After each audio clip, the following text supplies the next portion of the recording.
감사합니다. 이렇게 영상으로 이렇게 소개를 받으니까 그것도 새로운 기분인 것 같습니다. 귀한 소개 감사드리고 소개해 주신 것만큼 제가 또 말씀을 잘 전하실 수 있도록 여러분 같이 기도해 주시기 바랍니다. 먼저 같이 기도 드리시겠습니다.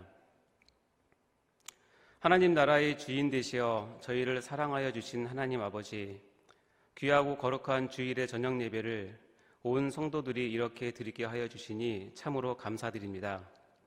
비록 이 예배의 현장에는 소수만 모여 있지만 실시간으로 영상을 통하여 은혜를 갈망하는 많은 주의 백성들에게도 은혜와 긍휼을 베풀어 주시옵소서.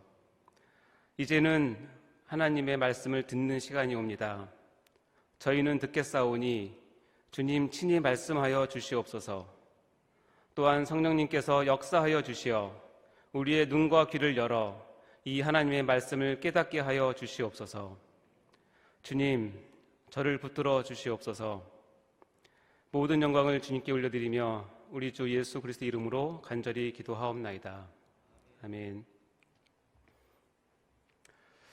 먼저 제 105회 총회를 하루 앞둔 이 중요한 주일 저녁 예배에서 이렇게 말씀 선포의 자리를 부족한 저에게 허락하여 주신 하나님께 진심으로 감사를 드립니다.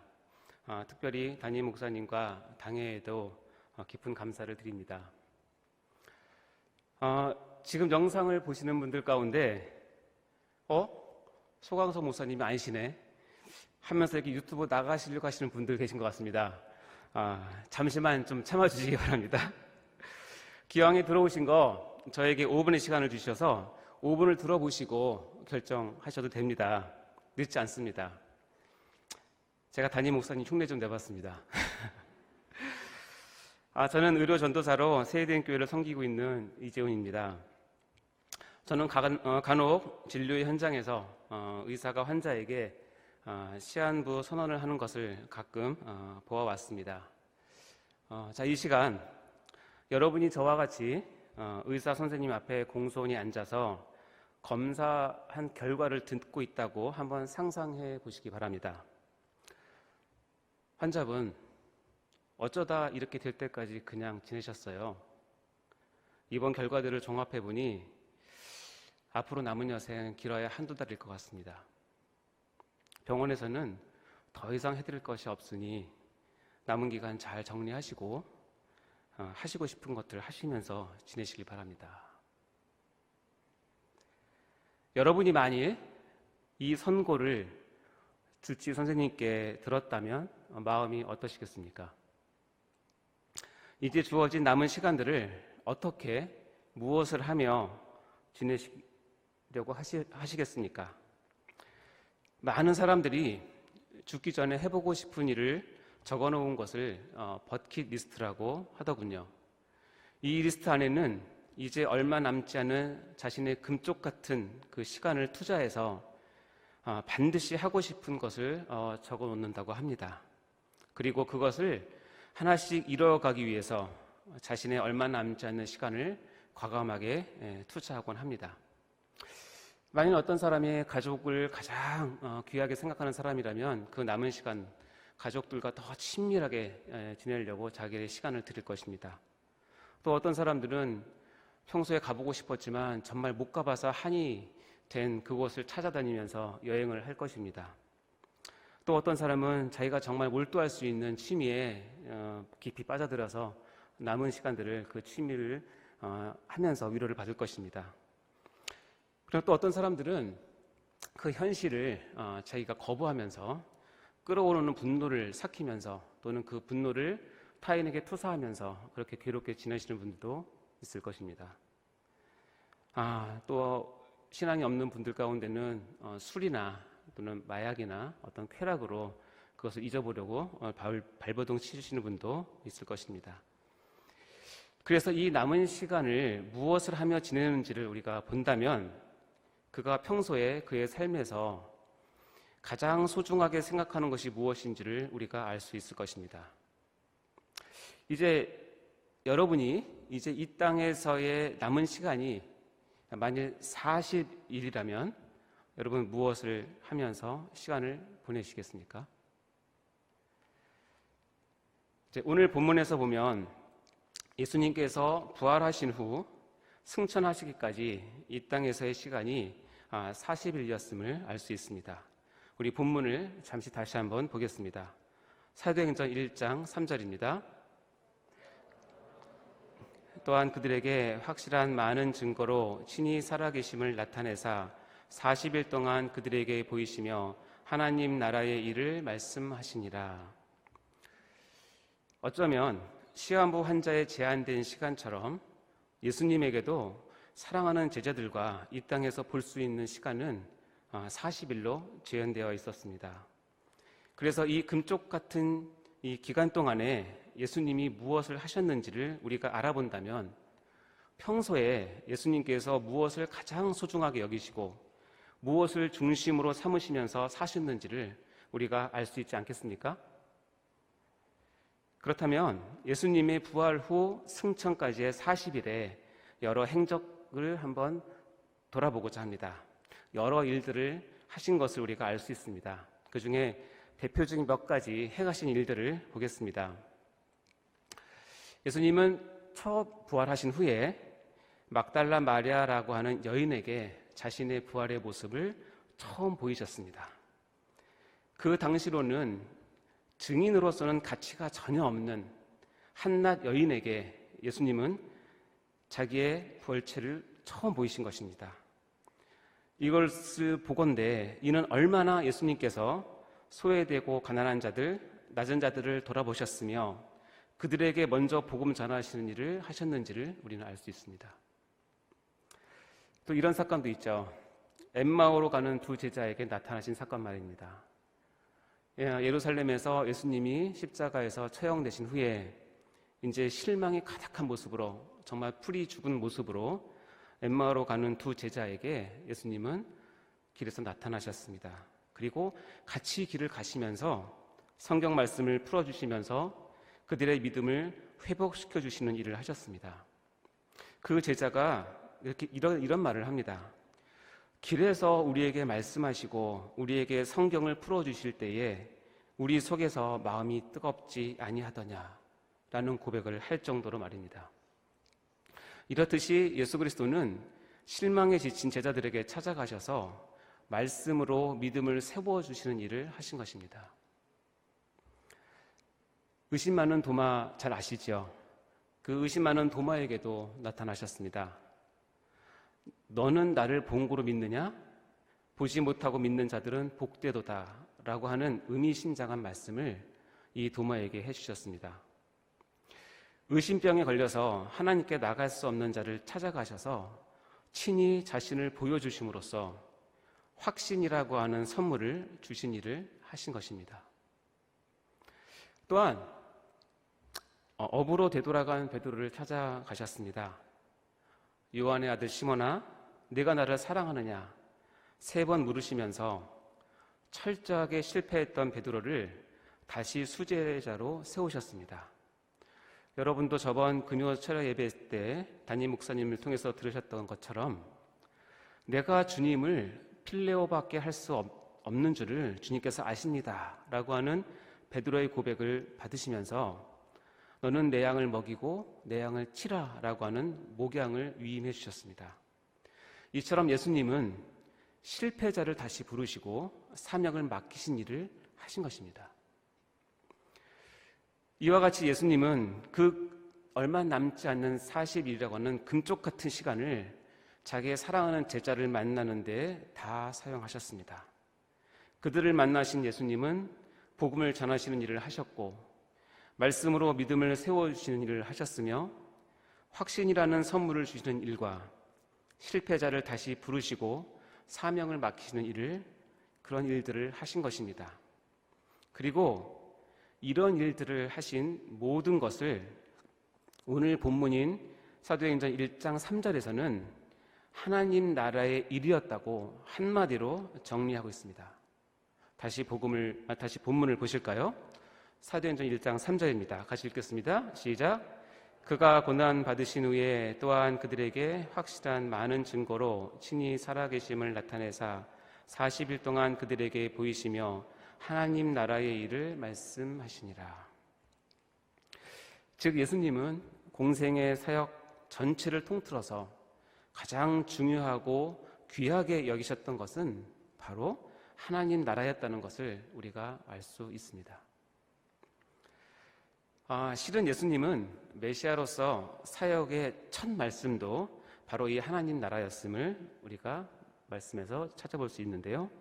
우리 마가복음 4장 17절을 한 줄 보겠습니다. 같이 읽겠습니다. 시작. 이때부터 예수께서 비로소 전파하여 이르시되 회개하라 천국이 가까이 왔느니라 하시더라. 이와 병행 구절인 마가복음 1장 15절도 이렇게 되어 있습니다. 시작. 이르시되 때가 찼고 하나님의 나라가 가까이 왔으니 회개하고 복음을 믿으라 하시더라. 예수님의 첫 말씀은 하나님 나라였습니다. 그리고 여러분도 지금 말씀에서 보셨듯이 이 하나님 나라가 회개와 늘 같이 나온다는 것을 발견하셨을 것입니다. 다시 말해서 하나님 나라에 들어가려면 반드시 먼저 회개가 필요하다는 것을 알 수 있습니다. 이것이 하나님 나라의 가장 큰 특징이기도 합니다. 이 외에도 예수님은 많은 천국에 대한 가르침과 비유를 친히 제자들에게 해주셨습니다. 지난 우리 여름 수련회 때 우리가 담임 목사님으로부터 팔복에 대한 그런 귀한 말씀을 듣지 않았습니까?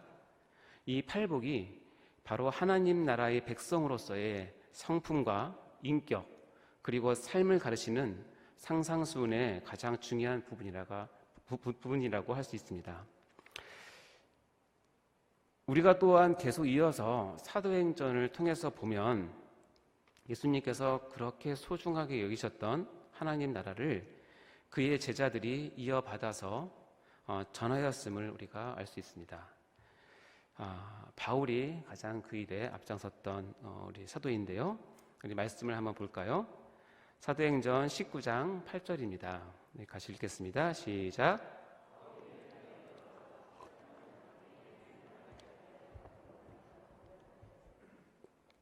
바울이 회당에 들어가 석 달, 3개월 동안 하나님 나라에서 강론했는데 이것은 3차 전도 여행 때 에베소에 가서 3개월에 머물면서 했던 일을 한마디로 표현하는데 뭐냐면 하나님 나라에 관해서 강론하고 권면했다라고 표현하는 것입니다.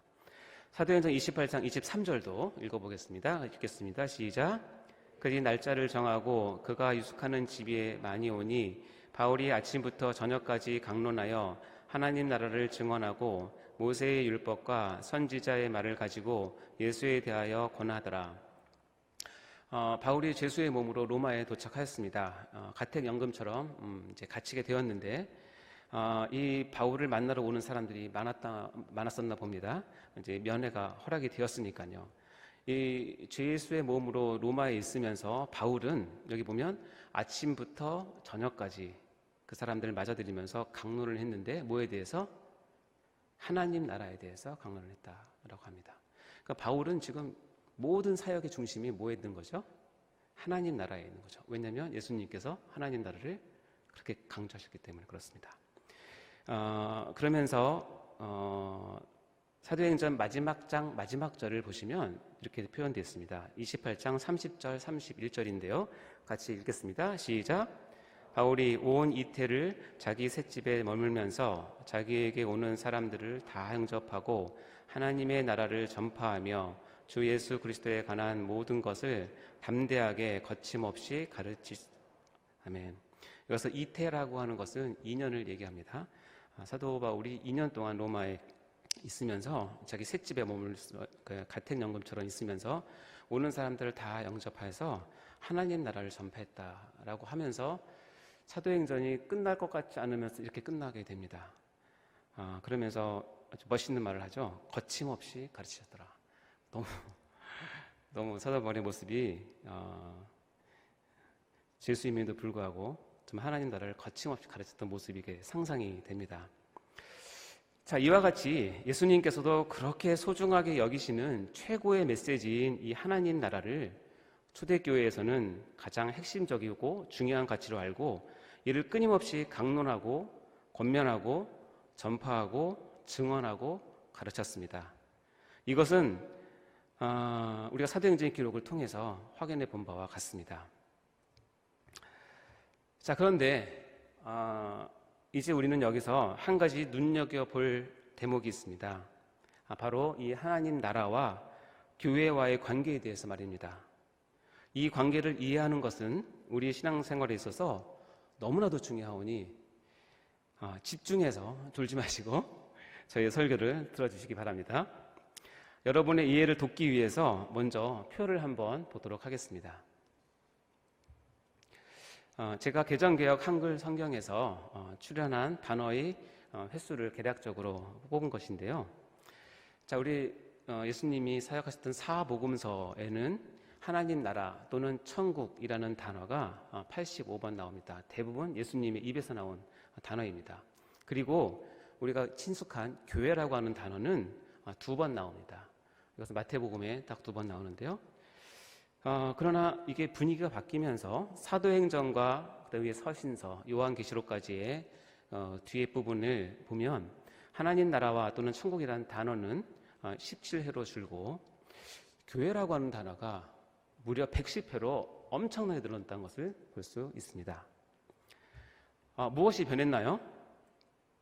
예수님은 하나님 나라라는 용어를 훨씬 많이 사용한 것을 우리가 알 수 있습니다. 즉 예수님의 주 관심사는 교회가 아니라 하나님 나라에 있음을 알 수 있습니다.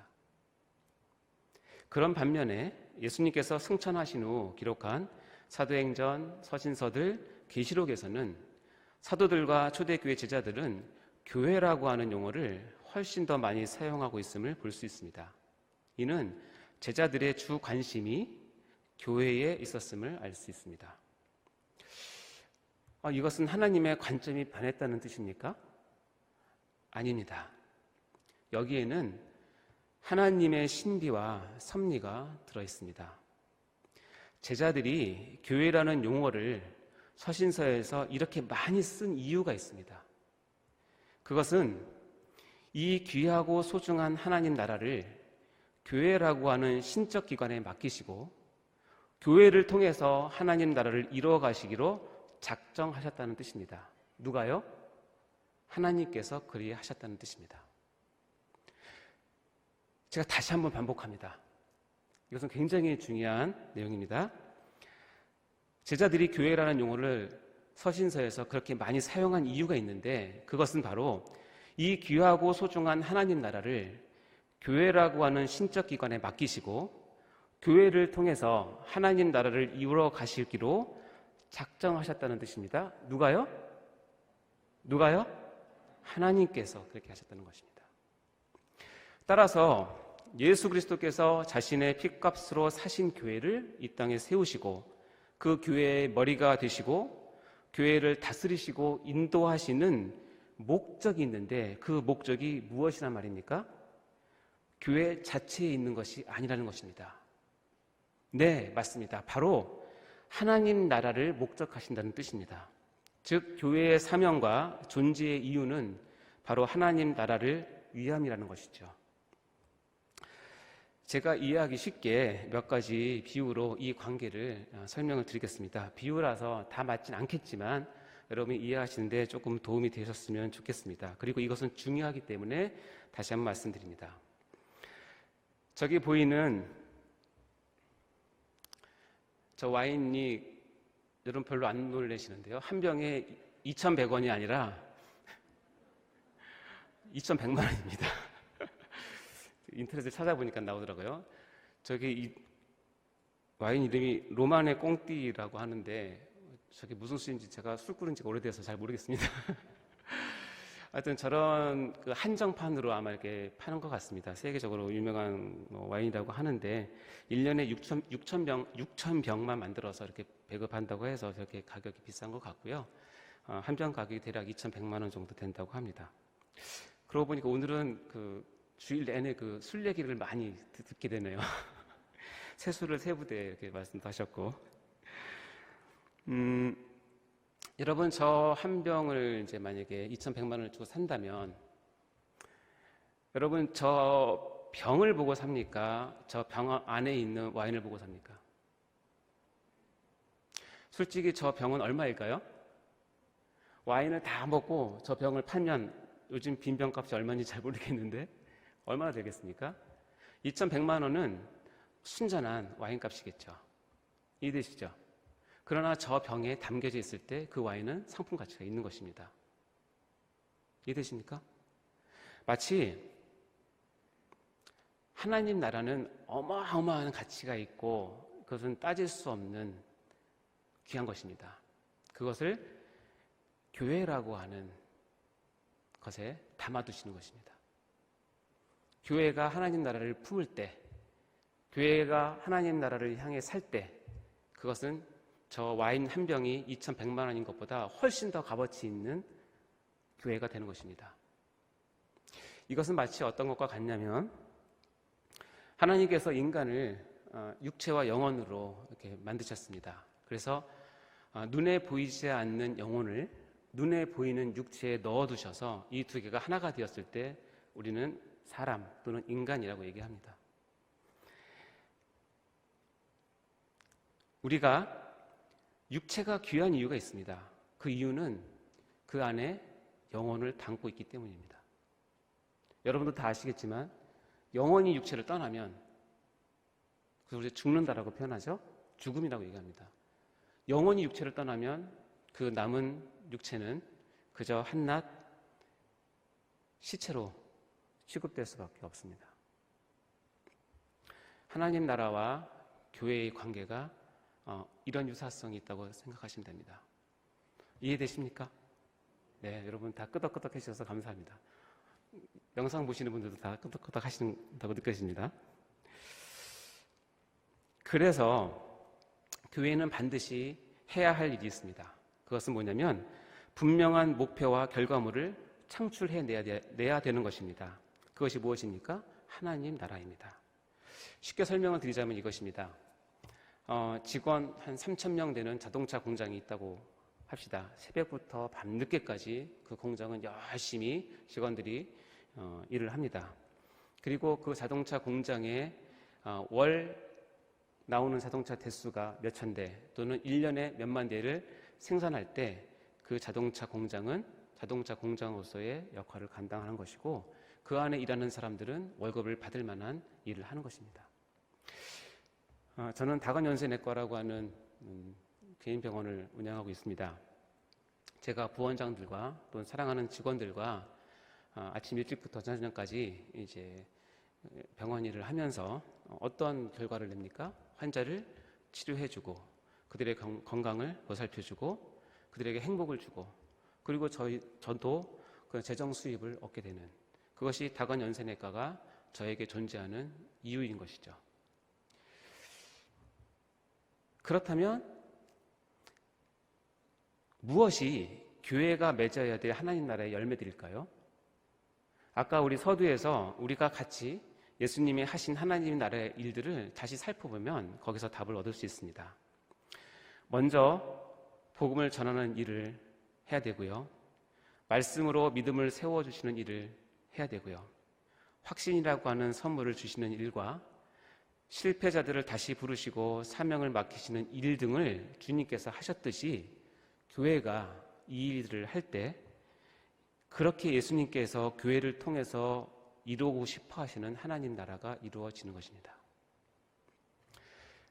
그러나 이를 반대로 한번 얘기해 볼까요?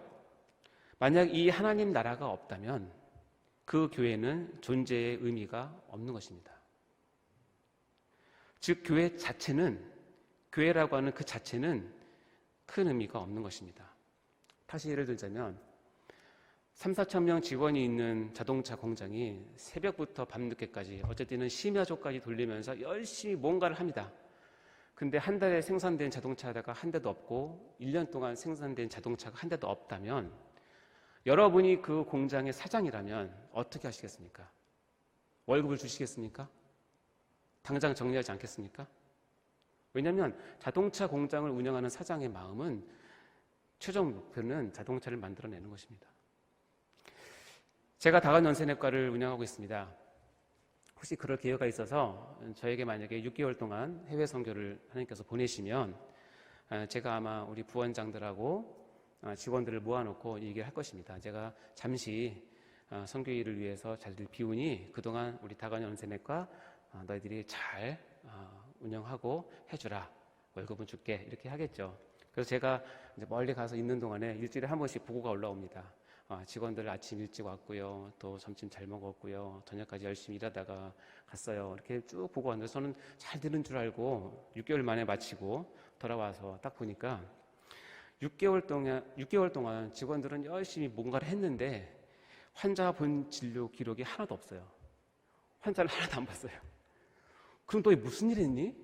출근했고요, 청소했고요, 데스크에 앉아서 인터넷 했고요, 점심 먹었고요, 가끔 우리 가운데 생일 있으면 생일 챙겨줬고요, 같이 교제했어요. 그러면 저는 그 다관여 세뇌과에 있는 직원들을 어떻게 할까요? 어떻게 했으면 좋겠습니까? 네, 용서해야죠. 마찬가지입니다. 이건 조금 심각한 얘기가 될 수 있는데, 교회가 열심히 일하고 분주하지만 하나님 나라가 이루어지지 않는다면 그 교회는 원칙적으로 존재의 의미가 없는 것입니다. 어떤 분들은 이렇게 표현하더군요. 그런 교회는 성령 충만한 교회가 아니라 우정 충만한 교회라고요. 이럴 때 하나님은 그 교회의 영광성과 거룩성을 옮기십니다. 계시록 말씀을 보겠습니다. 2장 5절입니다. 우리 같이 한 목소리로 읽겠습니다. 시작. 그러므로 어디서 떨어졌는지를 생각하고 회개하여 처음 행위를 가시라. 만일 그리하지 아니하고 회개하지 아니하면 내가 네게 가서 내 촛대를 그 자리에서 옮기리라. 이것도 에베소 교회를 향하신 하나님의 그 계시록의 말씀인데,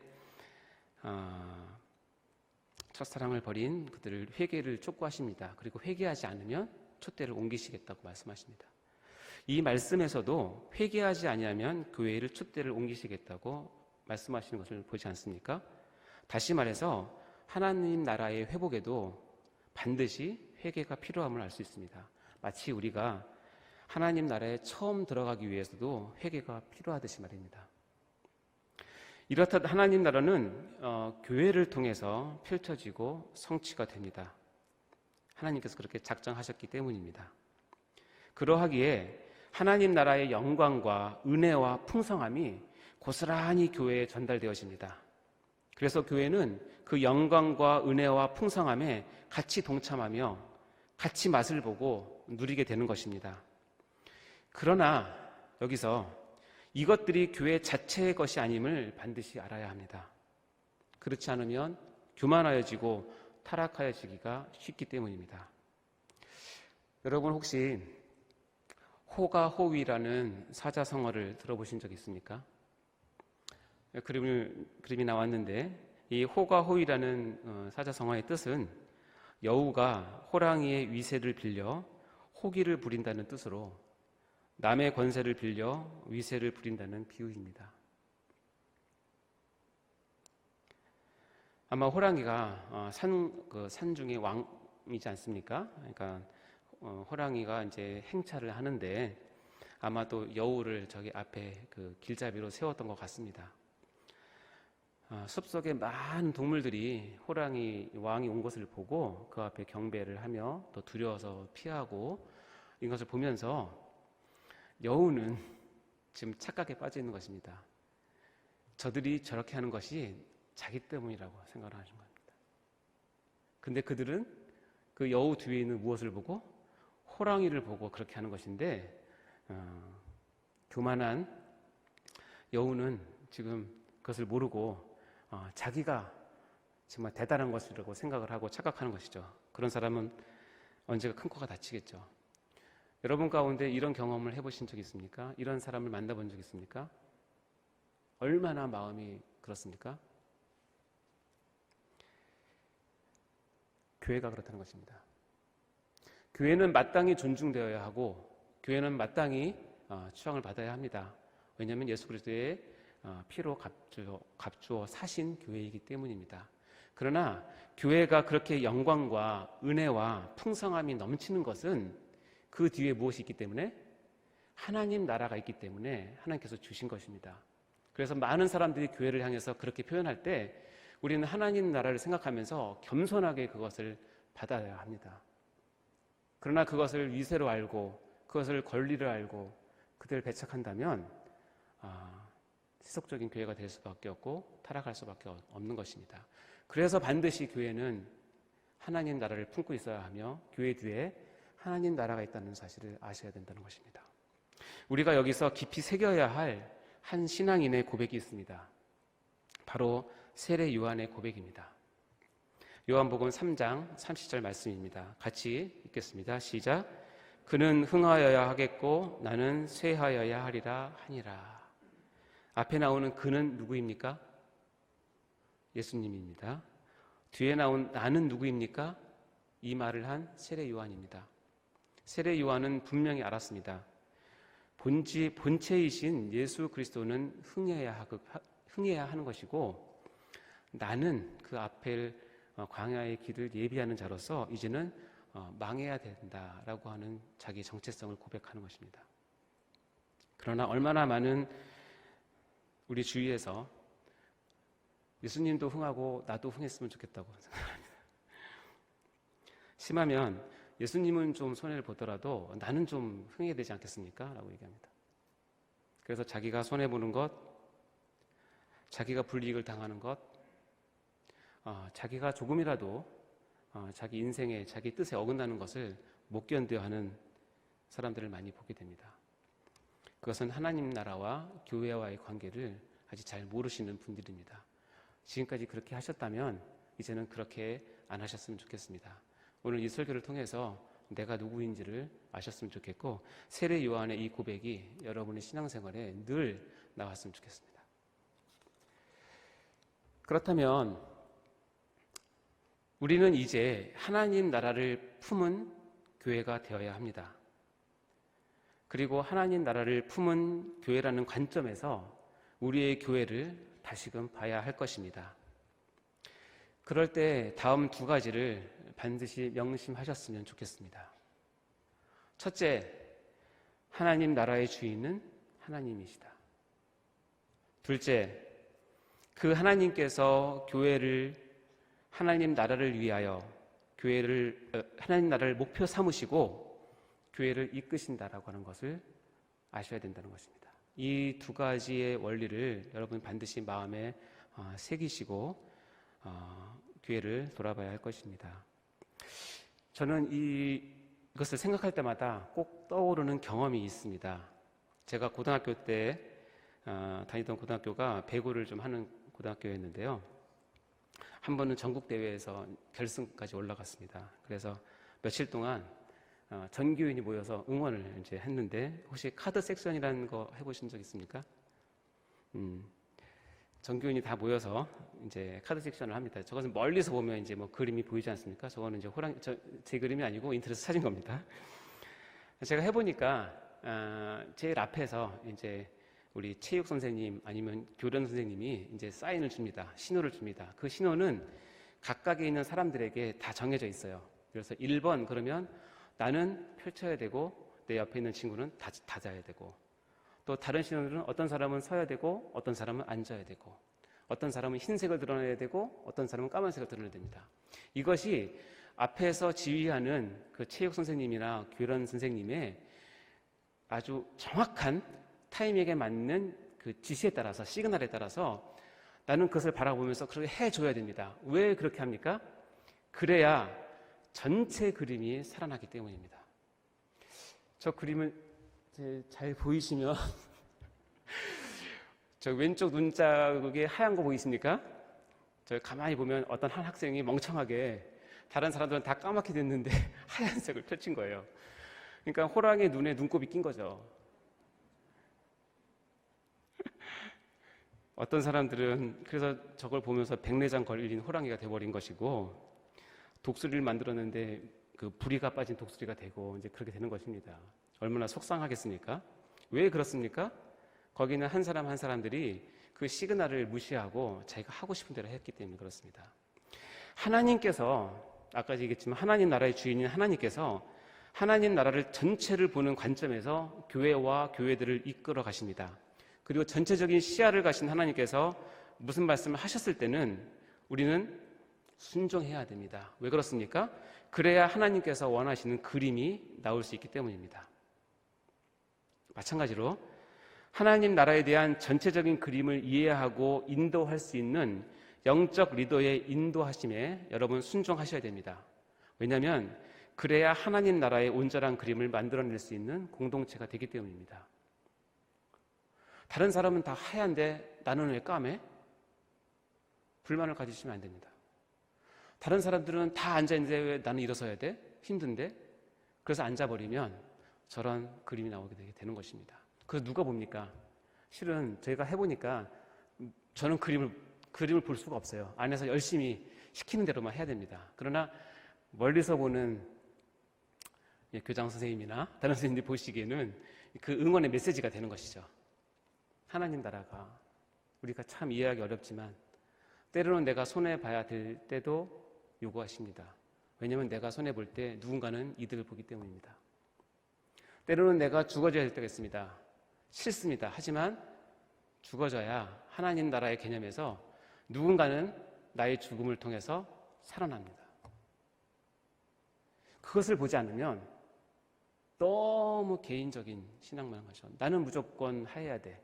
나는 무조건 앉아 있어야 되고, 나는 무조건 편해야 되고, 내가 세운 계획은 교회에서 반드시 이루어져야 되고, 이렇게 만약에 나가면 전체 그림의 하나님 나라의 그림이 일그러지기 시작하고, 하나님은 그 그림을 보시면서 기뻐하시는 것이 아니라 얼굴을 찌푸리시겠죠.